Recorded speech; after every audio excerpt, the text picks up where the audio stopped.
Congressman Jim Jordan is the ranking member of the House Judiciary Committee in the U.S. Congress. He represents Ohio's beautiful 4th District, and he's got a habit of speaking truth to power. You may recall him calling out Attorney General Merrick Garland recently when Garland was sicking the FBI on some concerned parents. Watch. In recent months, there's been a disturbing spike in harassment, intimidation, threats of violence. Yes. When did you first review the data showing this so-called disturbing uptick? So I read the letter, and we have been seeing over time threats. Whoa. I didn't ask you. So you read the letter. That's your source? Ooh, I loved it. I got to tell you, Congressman Jordan is just the kind of courageous leader that we need in government to push back against big government overreach. We're very happy to have him with us right here tonight. Would you welcome, please, Congressman Jim Jordan?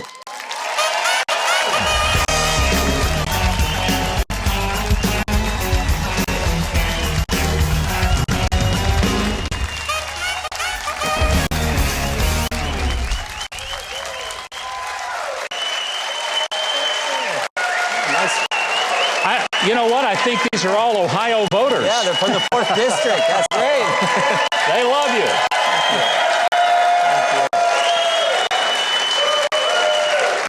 Hey, just for the record, I've never received a welcome like that, and I've been hosting the show for 4 years. I know you have. No, you know, I understand why people truly appreciate you, and it's not just an infatuation with the celebrity status that you've created, but being a very effective congressman.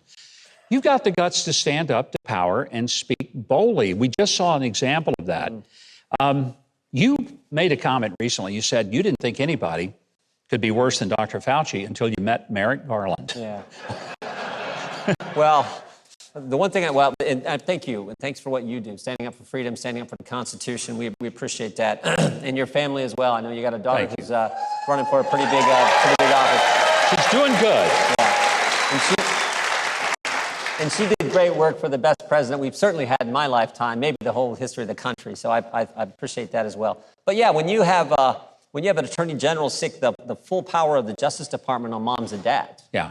Moms and dads who were simply standing up and saying, don't teach this racist, hate America curriculum to our kids. And the FBI counterterrorism division gets involved in giving them a label, calling them a threat tag, a terrorist tag to their name. So that memo that went out, that email that went out on the 20th of October to FBI agents around the country from the counterterrorism division at the FBI went out the day before Merrick Garland stood in front of us and said, oh, no, we're not labeling anyone a domestic terrorist. And so he needs to come back and explain why he said one thing and it sure looks like something else was in fact happening, because you're not supposed to do that. Maybe you know that, Governor. You're not supposed to come into Congress and tell him something that isn't accurate. And I think he did. So we'll see if he comes back. And I'm going to ask him one simple question. What's the number? How many parents have got that label on them today as we speak? That is frightening. And that's not supposed to be how it works in our great country. It's supposed to be equal treatment under the law, a Justice Department that's not political but fair. Your new book, Do What You Said You Would Do. I love the title because I think it's the frustration that so many people have with the people in public office. They say one thing when they get elected. They go and they don't do it. Yeah. You're one of those rare exceptions. You've done exactly what you said. I appreciate it. You do. I always say I think we make the job too complicated. What'd you tell the voters you were going to do when you put your name on the ballot? If you get the privilege of serving, go do that. And recognize that in the history of our country, the greatest nation ever, only about 12,000 people have had the opportunity to serve in the United States Congress. So if you get that privilege, if you get that opportunity, you should probably do what you told them you were going to do what they sent you there to do. And the best example of that is President Trump. I mean, think about when he got elected, he did more of what he said. He said he cut taxes, he did. He said he reduced regulations, he did. He said he put the embassy in Jerusalem, he did. He said he put conservatives on the court. You just keep going. He said he built the wall. You can go right down the list. And that's what we need. Frankly, that's what the American people deserve. So I try to do that. And thank goodness you do. I think most of us believe that the Democrats have overplayed their hand. They're going to lose certainly the House and likely the Senate next year. Will the Republicans, we know that there's a few of you who will, the Senate, Democrats have overplayed, and thank goodness you do. I think most of us believe that the Democrats have overplayed their hand. They're going to lose certainly the House and likely the Senate next year. Will the Republicans, we know that there's a few of you who will. I believe Kevin McCarthy is a good guy and will do it. But are there some folks, enough of them, that will do in the next Congress what has to be done? Yeah, Kevin just gave a 9-hour speech on the floor of the House, too. God bless Right. him. No, I think when we now see how bad it got in 10 months. Yeah. I mean, I had a lady at a little town hall type meeting. This is a few months ago. And she's been probably in her 70s, and she looked at me and she started to get tears in her eyes. Yeah. She said, I never thought it could get this bad this quick. So I think in light of that, what we've seen the Democrats do with full control of the federal government, and maybe most importantly, what they've done to the First Amendment. I mean, you think about it. Every right we enjoy as Americans under the First Amendment has been assaulted. Your right to practice your faith, your right to assemble, your right to petition your government, freedom of the press, freedom of speech, every one. There are still churches today, still places in America today where a full congregation cannot meet on a Sunday morning.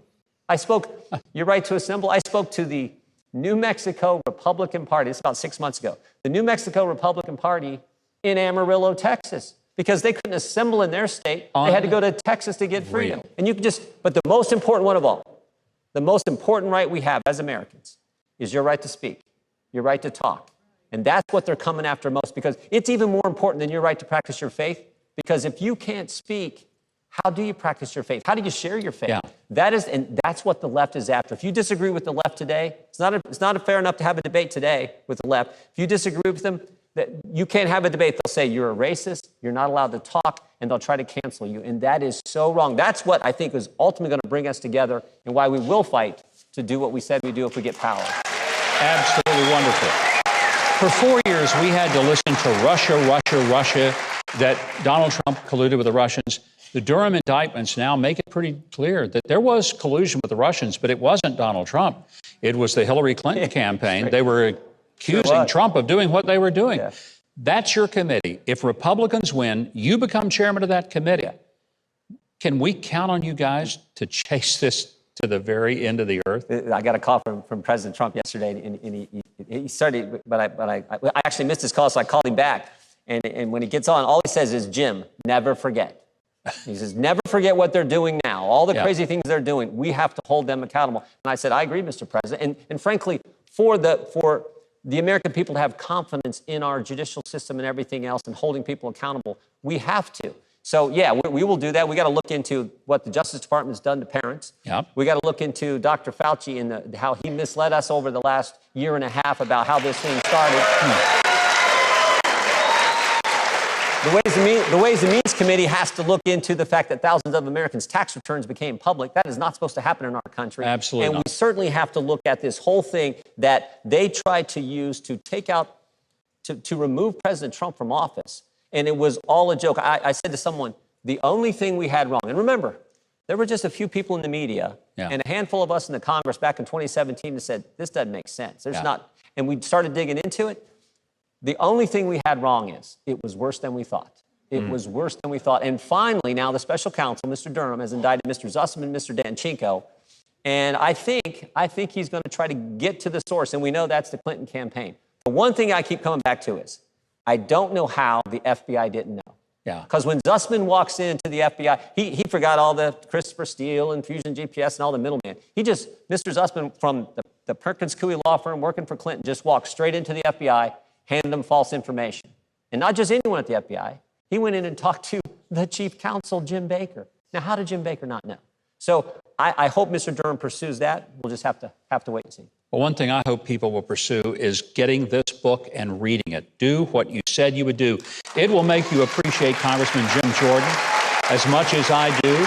It'll also help you understand what's going on in Washington and to give you a little hope that there are some people there that are working to fix it.